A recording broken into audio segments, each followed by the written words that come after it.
Well, we have a new Prime Minister designate here in Canada amidst a trade war with the United States. A federal election could be called at any time, and the rapid pace of unprecedented policy changes from the White House since January has been dizzying. So to help reflect on that, Naomi Klein is with us today. Naomi is a professor, a founder of the University of British Columbia's Centre for Climate Justice. She's also the author of 9 books, and she's on the line right now. Naomi Klein, a very good afternoon to you. Great to speak with you again, Gloria. So, it's been a while. Well, again, that's just a partial list of what's been going on. I mean, how are you doing? What's sort of top of mind for you right now? Yeah. I've been writing about shocks and crises my entire adult life. But it's different when you're in it. It's one thing to cover a disaster or a crisis as a journalist, go to a war zone or a disaster zone. But this is our country. It's my country too. Just as a researcher, trying to keep track of everything Donald Trump is doing around the world is really an impossible task. So part of what I try to remind myself is that this is a strategy. Donald Trump is a shock creation machine. And keeping us scrambling and chasing after the latest outrageous piece of news is really convenient for him, because I think one of the main things that he's doing is allowing very, very wealthy people and entities to have their way with the U.S. government. So so I'm trying to keep my eye on the prize.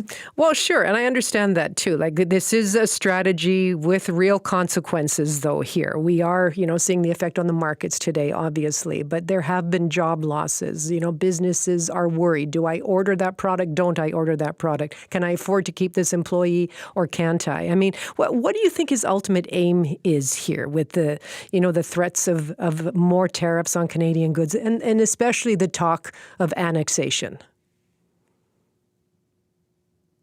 I'm not even sure even he knows. Yeah.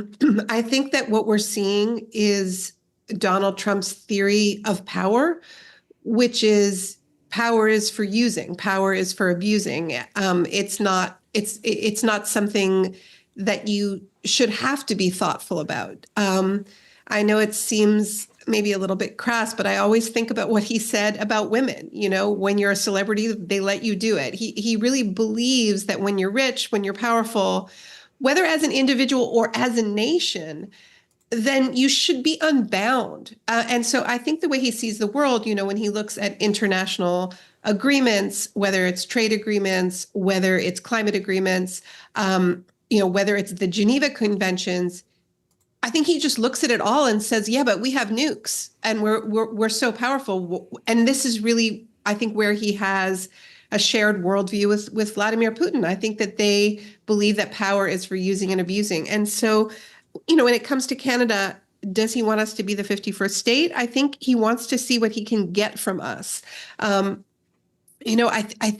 think about this Trump administration as almost like supercharged preppers, by which I mean that we are in a time of serial crises and disasters. Whether or not Donald Trump claims to believe in climate change, whether he's scrubbing every reference, whether he's firing climate scientists, is really a distraction. He knows that we are in a time where, much of the planet is becoming less and less inhabitable.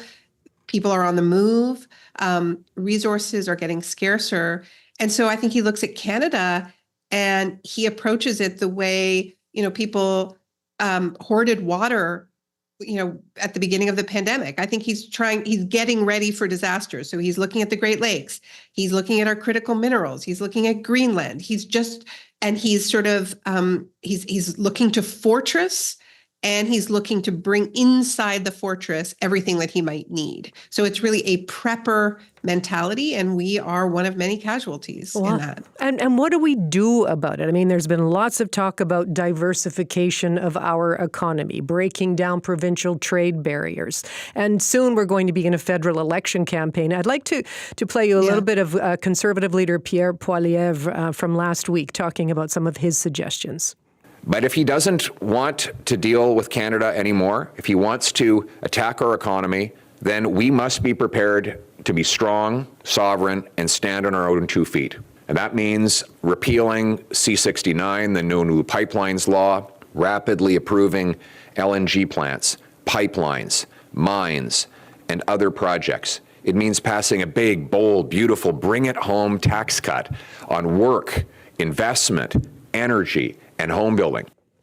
Naomi Klein, when you hear that from Pierre Poilievre, what goes through your mind?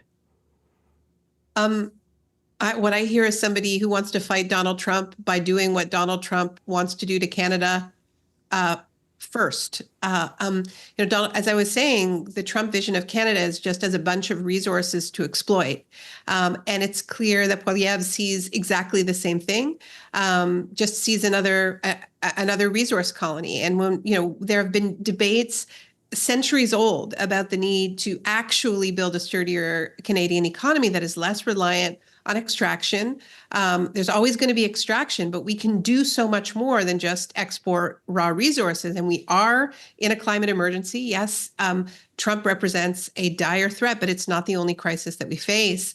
And so I think what is being articulated there, and he's not the only one doing this, is it's our own version of what I call the shock doctrine. I mean, Trump has his version. He's creating the initiating shock, but this is a sort of a CanCon version of it, where we're getting the whole domestic corporate wish list here. Of course, they want to get rid of environmental regulations and labor regulations, and they want to fast track policies, pipelines and extractive projects without Indigenous consent, and they're using the Trump shock to do that, when in fact, we have another model that we can look to in our own history, which is the way Canada responded to the Second World War.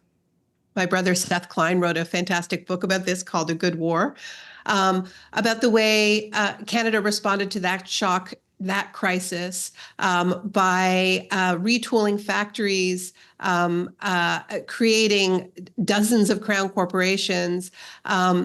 We could become much more resilient in the face of not just the Trump shock, but the commodity roller coaster, where suddenly oil goes from $200 a barrel to $40 a barrel, and everybody is sent scrambling. This is such an old story for Canadians, and we could be retooling factories that are under threat from Trump's tariffs to be building e-buses, to be building high-speed rail. And this is the kind of thing that Canada did during the Second World War. And that's the kind of thinking that we need. So I think that we need a sort of a retaliate, because we do need to retaliate in the face of this, but also innovate, not just imitate. And that's what I hear from Poilievre. Well, and who will lead that charge, in your view? Well, that's a great question. I don't think we are hearing it from either of the major parties yet. But there are lots of grassroots approaches and lots of people who are putting these policies forward.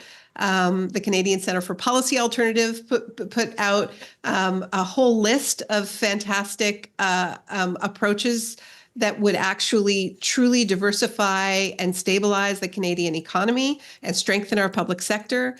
I mentioned Seth's approach. We can also mention article in the Breach called Trump's economic war is ours to win if we ditch the corporate playbook. Well, I do want to jump in there, because we have to point out that your husband Avi Lewis, he will be running for the NDP in Vancouver Centre if and when that federal election is called. So how will he add to the conversation? Yeah, well, he's been producing these compendiums of the best ideas lying around. In the shock doctrine, I quote Milton Friedman, not a big fan, but I think he understood the power of a crisis, where he said only a crisis, real or perceived, produces real change. And when the crisis occurs, the change depends on the ideas that are lying around. And so what Avi and many others have been doing is really aggregating the best ideas lying around that we have. And a lot of people have been working on this, including in the tech sector.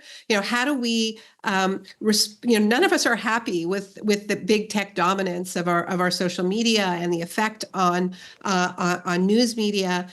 We have every reason. There was an interesting article that just came out in the Tyee about maybe we should be banning X.